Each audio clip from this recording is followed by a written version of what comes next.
Extempore में कितने लोगों ने पार्टिसिपेट किया है? एक ही लोग ने, और किसी ने नहीं किया है? नहीं, okay, so there is one student for extempore. Jam session, just a minute, jam session में किसने पार्टिसिपेट किया है? नहीं. ऐसे writing,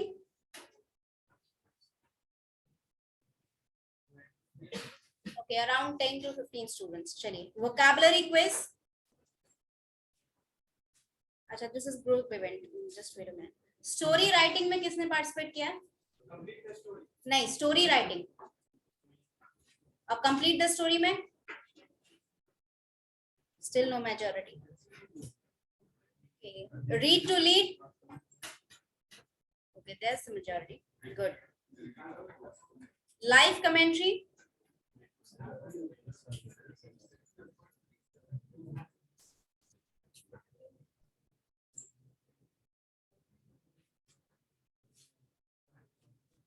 okay, there's two more events. Listen to speak and spot the error.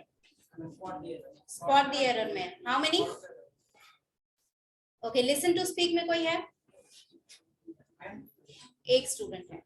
चलिए, देयर आर फ्यू इवेंट्स जिसमें maturity नहीं है, तो उन स्टूडेंट्स के लिए बच्चे आपका, because there is no competition in the classroom itself, ठीक है, आपको बताया गया होगा स्टार्टिंग में ही communication bless you, communication fest जो है आपका, that will be held on initial level of classroom, ठीक है.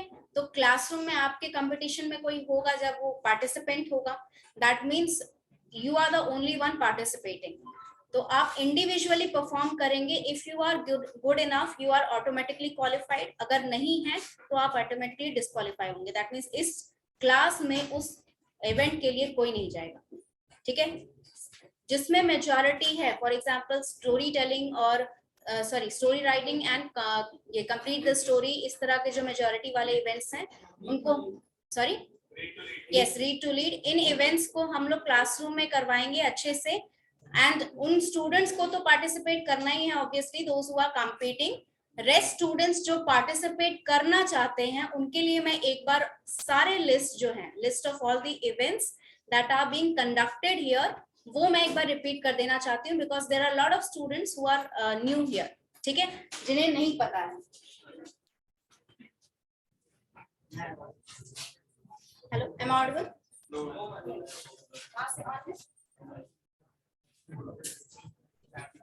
Is it audible now? Yes. All right. So starting with the extempore. Extempore आपको क्या होता है? Extempore में या jam session में दो similarities होती है, एक difference होता है. Similarities क्या है? Jam session ही होता है just a minute session, ठीक है. Jam session का full form है just a minute. और extempore है, ये दो activities हैं जो कि बहुत similar होती है, ठीक है. सिमिलैरिटीज क्या है कि आपको ऑन द स्पॉट टॉपिक दिया जाएगा, एक टाइम ड्यूरेशन दिया जाएगा 5 मिनट का या 15 मिनट का, व्हाटएवर टाइम ड्यूरेशन डिपेंड करता है how many students are participating. उस टाइम ड्यूरेशन के बाद आपको जस्ट अ मिनट में 1 मिनट तक और एक्सटेम्पोर में 2 से 3 मिनट के लिए उस टॉपिक के बारे में बोलना है. Now the thing is, it is not a speech, ठीक है, ना ही ये डिबेट है. तो ये एक्सटेम्पोर और जैम में जब भी आप किसी टॉपिक के बारे में बोलते हैं, उस टॉपिक के बारे में आपको नेचुरल चीजें बतानी है जो भी दिमाग में आ रहा है. बच्चे, संदीप है कोई इस क्लास में? आप ही हैं बस, और कोई संदीप नहीं है ना? यस, आइए.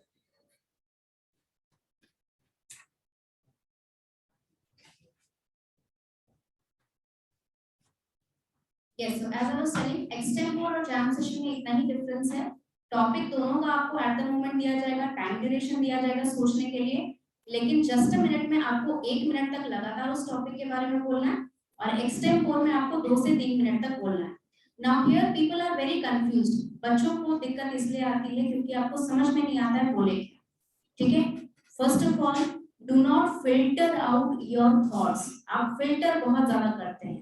अगर आपसे पूछ लिया जाए कि फैमिली के बारे में बोलो, तुम ये सोचते हो कि अगर मैं अपने पेरेंट्स के बारे में इस तरीके से बोल रहा हूँ कि सुबह ने मम्मी ने मेरे को मारा, पापा बहुत बुरी तरह सुना के गए, भाई ने बेइज्जत कर दिया, बैंक को इज्जत देती नहीं है।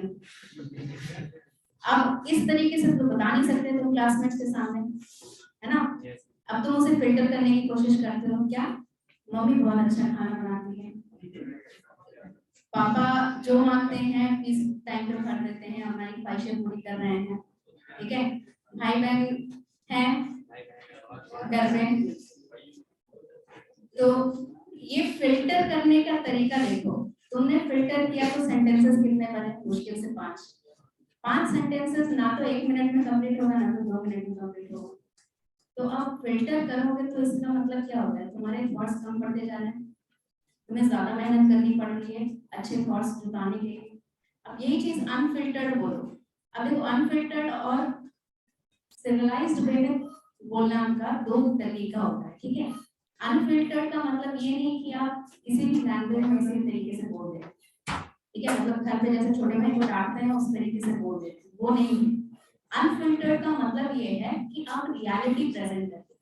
मुझे यहाँ बताइए कितने ऐसे बच्चे हैं जिन्होंने बचपन से आज तक कभी मम्मी से डांट नहीं खाई? नहीं, एक दो होते हैं डांट, वो ऐसा नहीं कि वो होते नहीं है। हाँ हाँ, वो एक्सेप्शन हर जगह पैदा होता है। तो आपके अलावा और कोई स्टूडेंट नहीं है जिसने मम्मी से कभी डांट नहीं खाई? अच्छा बच्चा है, नहीं खाएगा, मैं ऐसे थोड़ी है। अच्छा पीटीएम होगा तो फिर मैं पूछ लूंगी। अच्छा आप लोग में से ये बताओ, स्पेशली बॉयज, आपके जो पिताजी हैं, पापा हैं, ठीक है, कितने फादर्स ने आपको कभी ताने नहीं दिए? नहीं, मारे नहीं, मारे वो तो कॉमन ही चीज है, ताना नहीं दिया। ताना नहीं दिया, हाँ तो वो हैंडल करो ना। मतलब ऐसा नहीं कहा कि हाँ हाँ उठ जाओ सुबह 8 बजे करने क्या है, इस तरीके का लाइन नहीं सुना तुमने अपने पापा के मुंह से कभी? ये 4-5 एक्सेप्शन है।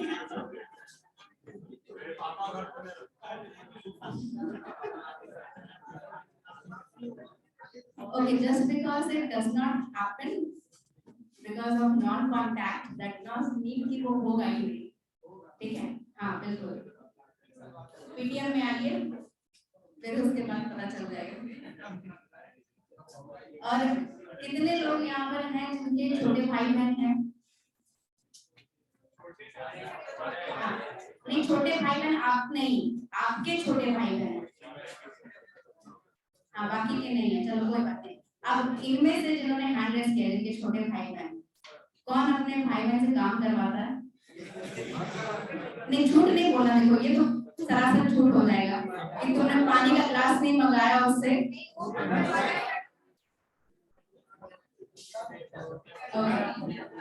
सो सी द रियलिटी, मेजॉरिटी कहाँ है? मेजॉरिटी वही रियलिटी है जो आप देख रहे हैं, जो आपके साथ हो रहा है। तो अब अगर आप उसको फिल्टर कर रहे हो तो आप एक ऐसी अल्टरनेट रियलिटी प्रेजेंट कर रहे हो जो प्रेजेंट है नहीं, राइट और नॉट? तो आप अगर अच्छे थॉट्स प्रेजेंट करते हो तो उसमें गलती नहीं है, लेकिन प्रॉब्लम किसको होगी? प्रॉब्लम आपको। जब आप अपने आइडियाज प्रेजेंट करते हो, आपके पास अगर 10 आइडियाज हैं, अच्छा बहुत लोगों को स्टेज फियर भी होता होगा। हाँ, तो जब स्टेज फियर होता है तो क्या होता है? माइंड ब्लैंक हो जाता है, तो उसमें हाँ वो सब सिम्टम्स मुझे पता है। तो आप अगर स्टेज फियर के दौरान, मान लो किसी को नहीं भी है स्टेज फियर, फिर भी थोड़ा बहुत नर्वसनेस तो होता है सामने जाने पर, सबके सामने बोलने पर, सबकी आंखें आपके ऊपर हैं, सोच रहे हैं कि क्या है क्या नहीं, दोस्त लोग वहां से खिल्ली उड़ा रहे हैं, तुम्हारा दिमाग में से 10 में से 4 थॉट्स तो वैसे निकल जाते हैं। यस और नो? अब तुमने क्या किया? फिल्टर करने के चक्कर में पहले ही अपने 5 ही लाइन रखी हुई है याद करके। उन 5 में से 2 लाइन तो तुम आते ही भूल जाओगे, तीसरी अपने दोस्तों की शक्ल देख के भूल जाओगे, ठीक है? चौथा और 5वां खुद का इंट्रोडक्शन खत्म करते करते भूल जाओगे, तो बोलोगे क्या?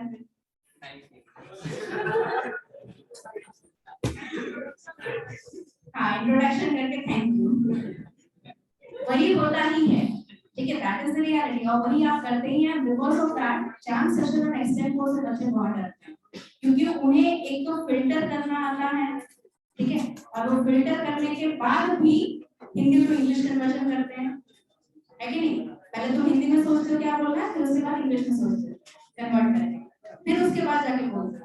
देखो जितना कॉम्प्लिकेटेड प्रोसेस रहेगा उतना रिफाइंड चीज तुमको मिलता है, लेकिन उसके लिए मेहनत करनी पड़ती है। तुम मशीन तो नहीं हो ना। अगर तुम वर्ड में एक पैराग्राफ लिख रहे हो, उसमें से गलतियां वो खुद निकाल के तुमको दिखा देगा रेड लाइन करके, है ना, लेकिन वो मशीन है ना, तुम मशीन नहीं हो। तुम अगर उतना फिल्टर करोगे, उतना ज्यादा तुम अपना प्रोसेस कॉम्प्लिकेट करोगे, तो तुम्हें याद नहीं रहेगी वो चीजें, वो गलतियां जो तुम कर रहे हो, ठीक है। तो ये एक्सपीरियंस याद नहीं रहेगा कि how exactly did you presented your ideas to. तो first and foremost remember to present your real ideas with a civilised way. मतलब ऐसा नहीं कि थोड़ा बदतमीजी से बोल रहे हैं, तमीज से बोलिए, लेकिन ऐसी चीजें बोलिए जो रियलिस्टिक लगे, ठीक है। ऐसा नहीं कि आप कोई अल्टरनेट यूनिवर्स प्रेजेंट कर रहे हैं जहां पर आप एक आइडियल बेटा हैं, ठीक है, आपकी मम्मी एक आइडियल मम्मी है जो कभी नहीं डांटती है, कभी नहीं कुछ बोलती है कि बेटा फोन नीचे रख दो। तो वो अल्टरनेट वर्ल्ड नहीं प्रेजेंट करना, आपको ड्रीम नहीं बोलना, आपको रियलिटी बोलना, ठीक है। कि आज ही पापा से डांट खा के आए हैं, फोन चला रहे थे सुबह सुबह उठकर, ठीक है। हाँ, बच्चे फोन पेरेंट्स की सबसे बड़ी दुश्मनी है, लेकिन देते भी वही है तुम्हें। हाँ।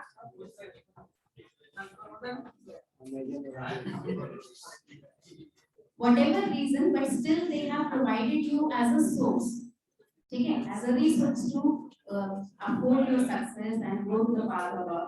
तो वो उसे रिसोर्स की तरह ही देखते हैं, ठीक है। आपका जो फोन है वो उनके लिए बहुत बड़ी लाइबिलिटी है, समझे, और वो एसेट तभी बनेगा जब आप उसको बनाएंगे एसेट। हाँ, बच्चे पीछे जो है ना अपनी अपनी कहानियां बाद में सुनाइएगा, ठीक है दोस्तों, कैसे मारे हैं, कैसे इंसिडेंट है, बाद में कभी बताइएगा, अभी पहले सुन। So point number 1 what, be realistic. Point number 2, be civilised, मतलब बहुत एक सभ्य भाषा में आपको प्रेजेंट करना, ठीक है। ऐसे वर्ड्स यूज कर रहे हैं जिससे ना आपको खराब लगे कि आपके बारे में आप खुद ऐसा बोल रहे हैं, लेकिन दोस्तों को भी लगे कि हाँ यार ये सब चीजें तो हम सबके साथ होती रहती है, मेरे साथ होती है, इसके साथ होती है, कोई नहीं बात, समझे। तीसरी इंपॉर्टेंट चीज, always keep a mind map in your head, ठीक है, क्योंकि एक्सटेम्पोर और जैम सेशन में आपके पास इतना टाइम नहीं है और ना ही कॉम्पिटिशंस में अलाउड होता है कि आप पेपर के साथ देख के बोलिए, ठीक है। तो उसके लिए ये भी बच्चों को बहुत नर्वस कर देता है कि हमारे पास देखने के लिए कुछ है नहीं, पेपर ले जाना अलाउड नहीं, तो हम एक्सटेम्पोर में कैसे बोलेंगे, राइट। तो इससे बचने के लिए आपको एक माइंड मैप तैयार करना है, ठीक है, पॉइंट वाइज। जैसे आप पढ़ते हो अगर कोई चीज, तो कैसे पढ़ते हो, उस टॉपिक को आप पढ़ोगे, टॉपिक का डेफिनेशन पढ़ोगे, फिर टाइप पढ़ोगे, फिर टाइप का डेफिनेशन पढ़, इस तरह पढ़ते हो नहीं। एक सिस्टमैटिक वे होता है प्रेजेंट करने का, वो सिस्टमैटिक वे अपने दिमाग में बैठाइए हर एक टॉपिक से रिलेटेड, ठीक है। कोई भी टॉपिक है उससे रिलेटेड एक सिस्टमैटिक तरीका बताओ। मैं ये नहीं कह रही हूँ कि डिफाइन करना स्टार्ट कर दो, उसके टाइप्स बताओ, नहीं, किसी भी फॉर्म में आप बता रहे हैं। जैसे आप एक स्टोरी सुना रहे हो, मान लो, ठीक है, my happiest day, the happiest day of my life, ये आपका अगर टॉपिक हुआ, तो इसमें आप डेफिनेशन और टाइप्स तो नहीं बताओगे, क्या बताओगे, स्टोरी बताओगे। तो स्टोरी बताने में सबसे पहली चीज, जितने भी लोग वहां उस स्टोरी में आपके कैरेक्टर्स हैं, introduce first those characters. For example, आप अपने फ्रेंड के साथ एक दिन कहीं जा रहे थे, कोई इंसिडेंट हुआ, वो आपका सबसे फनीएस्ट इवेंट आपको अभी याद आ रहा है, ठीक है। कोई तो वेरीफाई करने नहीं जा रहा है कि उस दिन ही सबसे ज्यादा खुश थे, है ना, वो वेरिफिकेशन तो कोई नहीं लेने जा रहा है तुम्हें, तो जो याद हो रहा है बता लो, जो अच्छा लग रहा है सुनने में वो बता दो, ठीक है। तो सबसे पहले बात, जितने किरदार हैं उनको बताइए। आप मूवी देखते हैं तो सबसे पहले कैरेक्टर्स दिखाई करते हैं कि नहीं। सेम वे, अगर आपका दोस्त है, ठीक है, उस दोस्त को अगर क्लास में कोई जान भी रहा है तो कम से कम नाम बताएंगे ना कि हाँ ये मेरा फ्रेंड है, इसके साथ एक मैं जा रहा। तो सबसे पहले कैरेक्टर्स डिफाइन करिए स्टोरी पे, फिर उसके बाद वो स्टोरी कहाँ हुई, कैसे हुई, कब हुई, ठीक है। Answer all the when, where and how questions, ठीक है। तो व्हेन वेयर पहले बताइए, फिर उसके बाद हाउ, तो पूरा स्टोरी ही है, ठीक है।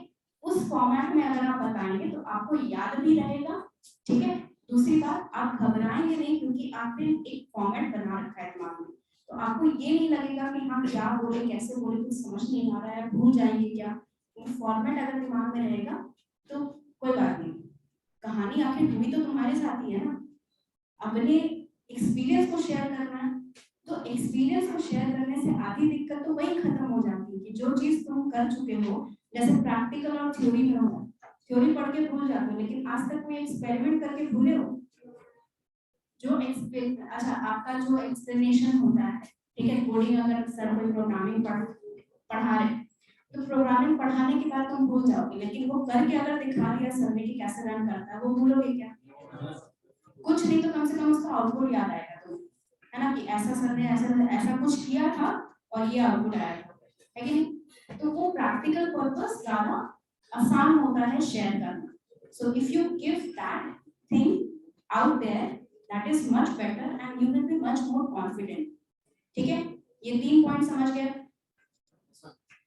अभी बताओ एक्सटेम्पोर कर पाएगा जो न्यू स्टूडेंट्स हैं स्पेशली, क्योंकि बाकी लोगों ने तो सोच समझ के नहीं लिया है एक्सटेम्पोर में। यस, किस टाइप का टॉपिक हो सकता है? अभी एग्जांपल दिया, your funniest day of your life, आपके जीवन का सबसे हास्यमय दिन।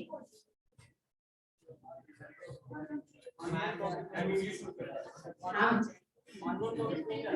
सॉरी, अननोन क्या होता है? Define unknown for you. बच्चे जिसके बारे में अगर मुझे पता है तुम नहीं जानते तो मैं क्यों लूंगी वो टॉपिक? तुम्हें 10 मिनट में सोचना है, इसका मतलब टॉपिक कुछ ऐसा होगा जो तुम जानते हो। See, remember, extempore and jam session do not have the topics like 5G technology or Python or something like that. ऐसा कोई टॉपिक नहीं दिया जाएगा जो आप पढ़ते हैं या टेक्निकल स्टफ जिसमें फैक्ट्स चाहिए होते हैं, नहीं। आपको टॉपिक दिया जाएगा फैमिली, हैप्पीनेस, ठीक है, the day you felt that you were an adult, इस तरह के टॉपिक है। ठीक है, एक बार टॉपिक समझ में आ गया तो बस एक्सपीरियंस शेयर करना है, उससे ज्यादा कुछ नहीं होगा। अब बताइए new students, how many of you would like to participate in extempore? नहीं, दोस्तों का बच्चे हाथ मत खींचिए, ठीक है, उनको अपने आप से पार्टिसिपेट करने दीजिए। 1, ओके, एनीबॉडी एल्स? 2, नहीं, आधा समर्थन नहीं चलेगा बच्चे, ऊपर पूरा अच्छे से समर्थन करिए। 3, और 3 स्टूडेंट हो गए। 4,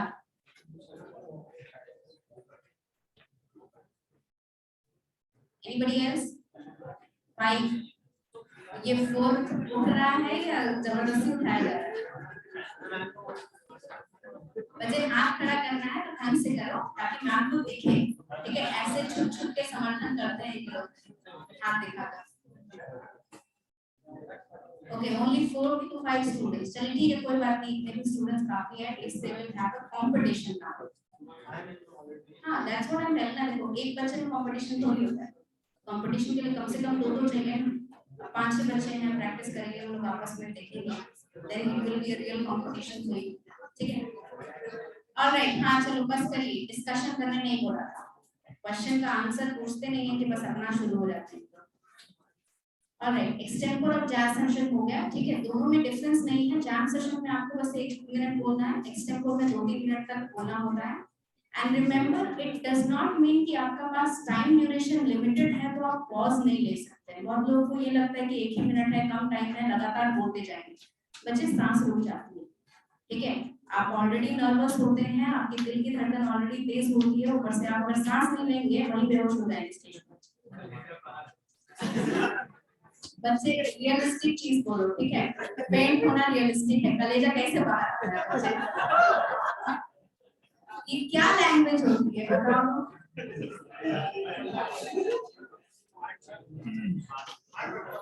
हार्ट फेलियर का मतलब होता है कलेजा बाहर।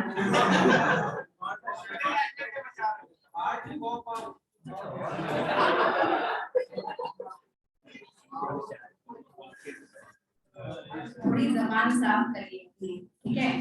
आई know you are IT students, but still आपको भी इंटरव्यू देना हो, ठीक है, वहां पर भी कलेजा बाहर आ जाता है इंटरव्यू के सामने बैठकर। Alright, so if you have that confidence in yourself, would we practice it today?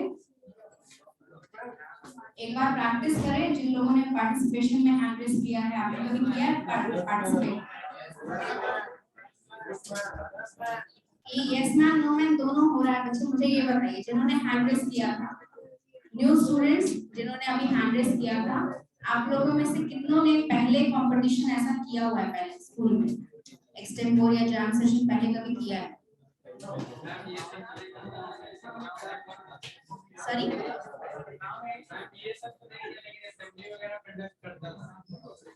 That means you don't have any stage fear. इतना तो है कि आपका स्टेज फियर नहीं है, यहाँ पे आके आपको परेशानी नहीं है। चलिए ठीक है, वो भी अच्छी बात है, एटलीस्ट आपको कंपटीशन में कोई दिक्कत नहीं होगा। For the nervousness sit down. देखो ये चीज है ना, ये चीज समझना बहुत जरूरी है। बच्चों को डिफरेंस समझ में नहीं आता है। सुन लो पहले इधर बच्चे, आपको डिफरेंस समझना होगा। Just because you are learning communication does not mean कि आपको इंग्लिश में ही लर्न करोगे तो ही अच्छा है। हिंदी कम्युनिकेशन भी एक चीज होती है, ठीक है? जैसे मैंने बोला ना, जबान साफ करना, आप हिंदी में भी बहुत सभ्य तरीके से अगर बोलेंगे तो कोई आपको रिफ्यूज नहीं करेगा बात करने से, ठीक है? Communication is very much different from any language. किसी भी लैंग्वेज में कम्युनिकेशन का कोई रोल नहीं होता है। Language is just a medium, ठीक है? वो तरीका है, वो जरिया है अपने आइडियाज को प्रेजेंट करने का, लेकिन जैसे आप प्रेजेंट कर रहे हो उसे कम्युनिकेशन कहते हैं। तो अगर आप हिंदी में भी कभी पार्टिसिपेट किए हैं स्पीच में, डिबेट में या इस तरह के कोई कॉम्पिटिशन में, तो भी I am telling you there will be no stage fear. आपके पास सिर्फ एक स्टेप है, that you need to do all the things that you have already learn in English. वो एक स्टेप, ये क्या हो रहा है बच्चे? सो वो चीज जो है आपको कम्युनिकेट करनी है अपने आप को, अपने ब्रेन को, कि इसमें कोई बड़ी बात नहीं है अगर जो मैंने हिंदी में किया है उसे इंग्लिश में करना है, ठीक है? चलो इसके बाद और जो इवेंट्स हैं उसको भी मैं डिस्कस कर लेती हूँ ताकि नेक्स्ट क्लास से हम कंपटीशन स्टार्ट कर लें। वन बाय वन जो भी कॉम्पिटिशन्स आपके क्लासेस में अपलोड किए जा रहे हैं, ठीक है, उसका रिकॉर्ड रखिएगा। क्या कौन है आपके क्लास का? रिकॉर्ड रखिएगा, कौन से टीचर कौन सा फर्स्ट करवा रहे हैं, कंपटीशन करवा रहे हैं, ठीक है? बच्चे ये रिकॉर्ड रख लेगा तो कोई दिक्कत है तुम्हें? हाँ तो बस शांति से बैठ जाइए, इतना क्या डिस्कशन स्टार्ट हो जाता है हर बार। यस, नेक्स्ट इज योर ऐसे राइटिंग। ऐसे राइटिंग मतलब क्या? ऐसे लिखना है, किया है सबने? कोई ऐसा बच्चा जिसको ऐसे राइटिंग भी नहीं आती है? नहीं, मैं बता दूंगी अगर नहीं आती है, ऐसे शर्म की बात नहीं है, नहीं आती है। लिखा है सबने, ऐसे राइटिंग किया है सबको, हिंदी में इंग्लिश में एक क्वेश्चन आया है ग्रामर से, राइट? ओके, ऐसे राइटिंग हो गया। Next is your story writing and complete a story. बच्चे दोनों में बहुत डिफरेंस है, ठीक है? स्टोरी राइटिंग में आपको 20 वर्ड्स दिए जाएंगे, उन वर्ड्स का यूज करके आपको स्टोरी लिखनी है। 3 पॉइंट का ध्यान देंगे। सबसे पहली बात, जो भी वर्ड्स आप यूज कर रहे हैं सीक्वेंस में यूज करना जरूरी है। कैसे भी यूज कर सकते हो। जो 15th वर्ड है, मान लो 15 वर्ड तुम्हारा बेटर है, तो उसको तुमने स्टोरी के पहले लाइन में यूज कर दिया, कोई दिक्कत नहीं है, ठीक है? करना क्या है, जो भी वर्ड आपको दिया जाएगा उसकी नंबरिंग की जाएगी, ठीक है? नंबर 1 वर्ड ये है, नंबर 2 वर्ड ये है, उस वर्ड का नंबर आप वर्ड को अंडरलाइन करके उसके ऊपर या उसके नीचे लिख देंगे, ठीक है? ताकि पता चले कि ये जो वर्ड आपने अंडरलाइन किया है ये उस लिस्ट में से यूज हुआ हुआ वर्ड है और कौन से नंबर का वर्ड, ठीक है? दूसरी चीज, आप जो स्टोरीज में वर्ड्स यूज कर रहे हैं 20 वर्ड्स दिए जाएंगे, सारे 20 वर्ड्स यूज करना कंपल्सरी नहीं है।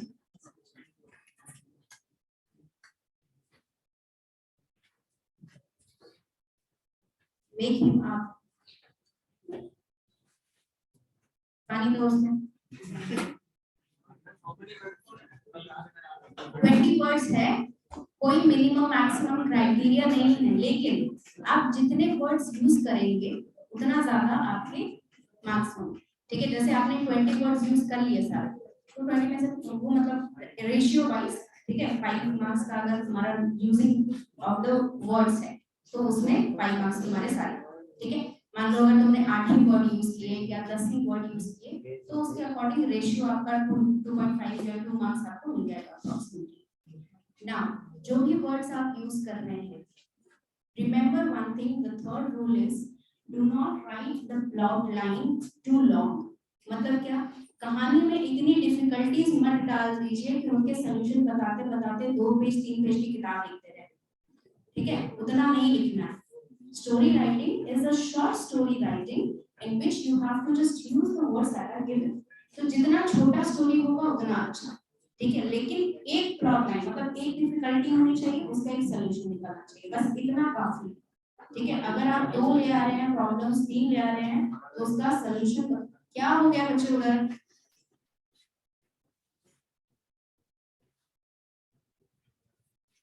Alright, so as I was telling, story writing में आपको यही 3 चीज है जो याद रखनी है। सबसे पहला, जो भी सीक्वेंस में आप वर्ड्स यूज करना चाहते हैं कर सकते हैं। 20 वर्ड्स हैं आपके पास, जो भी वर्ड्स यूज कर रहे हैं उसको अंडरलाइन करिए, उसका नंबर लिखिए।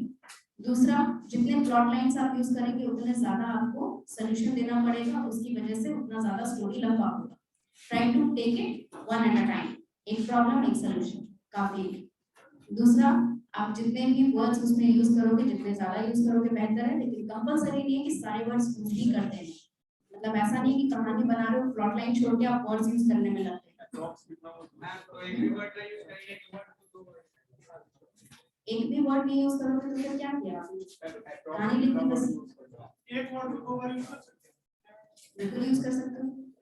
जैसे मान लो आपका नंबर 2 वर्ड जो है वो रोड है, ठीक है, ROAD रोड है।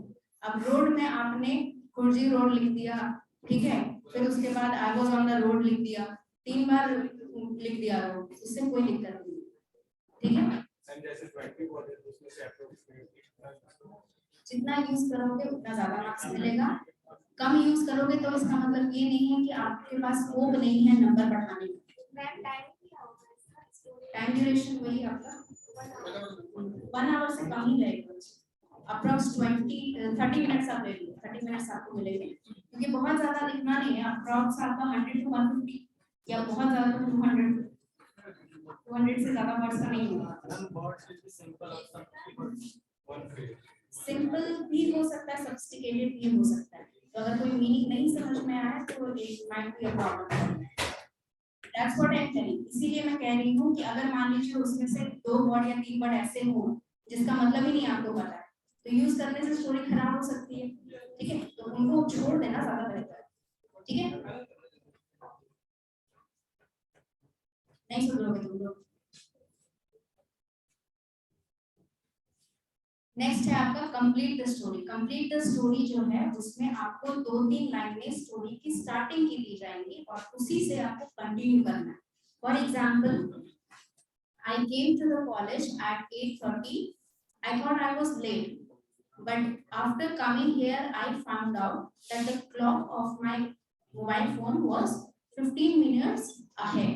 So I was on time, and when I got to the classroom, I saw nobody there. Continue. आप इसके आगे जो लिखना चाहो लिख सकते हैं, ठीक है, कोई भी स्टोरी इसके आगे बना सकते हो। ये मैंने प्लॉट लाइन आपको दे दी है स्टार्टिंग की, इसके आगे आप कैरी ऑन करके जिस तरह की भी स्टोरी लिखना चाहते हैं लिख सकते हैं। इसमें कोई रिस्ट्रिक्शन नहीं है, जो वर्ड्स यूज करने हैं आप यूज कर सकते हैं। Again the only restriction is try to take it make it as short as possible.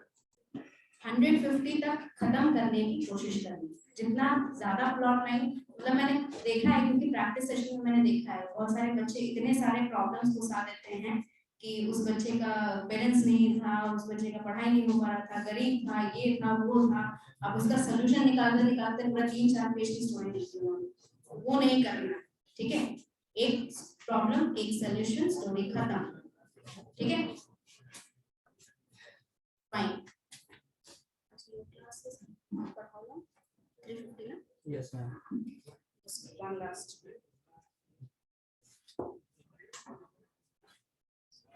Okay, इसके आगे के जो कॉम्पिटिशन्स है वो इजी हैं, एक बार सुन लीजिए बस। जो भी आपका ग्रुप कॉम्पिटिशन्स है वो भी डिस्कस कर लिए जाएंगे। नहीं पता है तो एक बार किसी भी इंग्लिश टीचर जो भी आपके क्लास में आते हैं आप एक बार उनको इन्फॉर्म कर दीजिए। कोई न्यू स्टूडेंट्स है उनको ग्रुप कॉम्पिटिशन के बारे में बता दें, इंडिविजुअल में आज डिस्कस कर लेंगे आपसे। ठीक है, तो नेक्स्ट कॉम्पिटिशन जो है आपका that is read to lead. Read to lead में आपको एक कहानी पढ़ने वाली है, एक पैराग्राफ बस आपको रीड करने बोला जाएगा।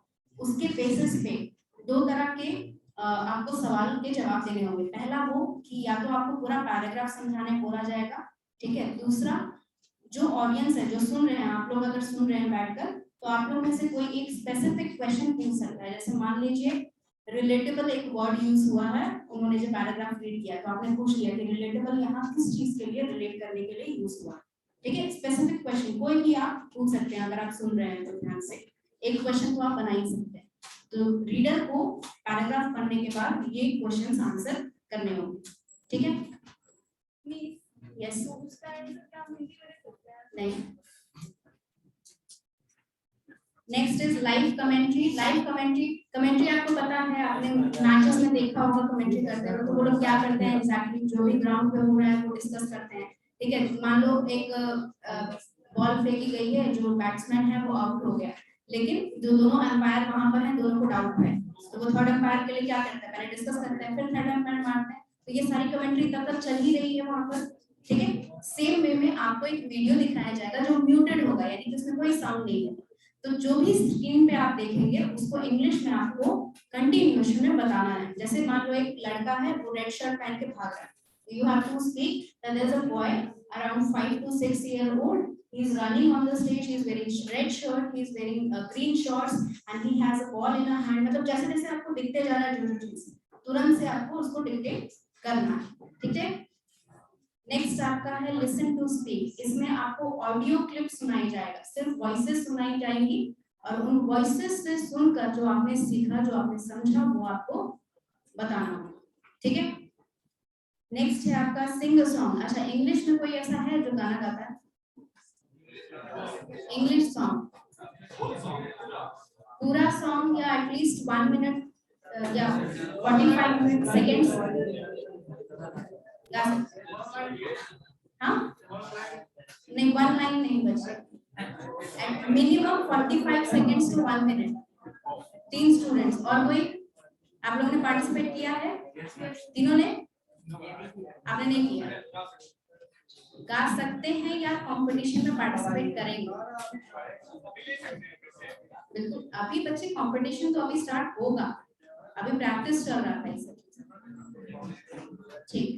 क्लास में आपकी प्रैक्टिस हो जाएगी एक बार, नहीं अभी तो टाइम अप हो गया।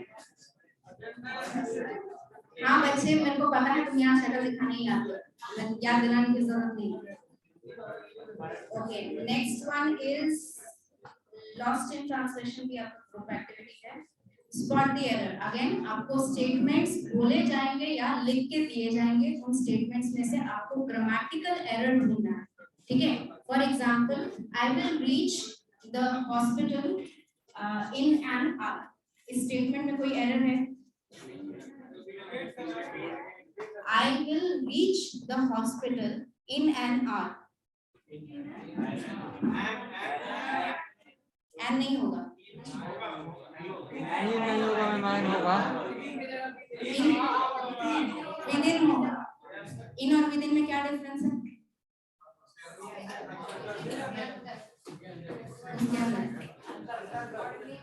मतलब within मतलब उस टाइम ड्यूरेशन के बीच में होगा। नो एरर, इन भी सही है, विदिन भी सही है, it depends on the context, ठीक है। अगर आप मान लीजिए बार बार आपको कोई फोन कर रहा है, कहाँ पहुंचे, तो इन एन आवर ठीक है। विदिन आवर तब होता है जब आपका कंटिन्यूअस कॉन्टेक्स्ट नहीं चल रहा होता, मतलब आपने 2 घंटे पहले फोन किया था, ठीक है, और उसने कहा था कि वो 1 घंटे में पहुंच जाए, उस केस में आपका इन एन आवर सही है या विदिन एन आवर सही, ठीक है। इस तरह के आपके क्वेश्चंस होंगे। Remember, it will B too much confusing, so if you actually know the rules of all the grammatical portion and that also include preposition and articles and adjectives and all the things, ठीक है। क्योंकि बिहार के बच्चे V4 V3 तो सब याद कर लेते हैं, लेकिन प्रीपोजिशन उनको याद नहीं रहता है। वो सारी चीजें, सारे रूल्स आपको याद होने चाहिए, यूज करने आने चाहिए, तब जाके आप। And remember also read all the exceptions, जितने भी एक्सेप्शन होते हैं रूल में वो भी पढ़िएगा।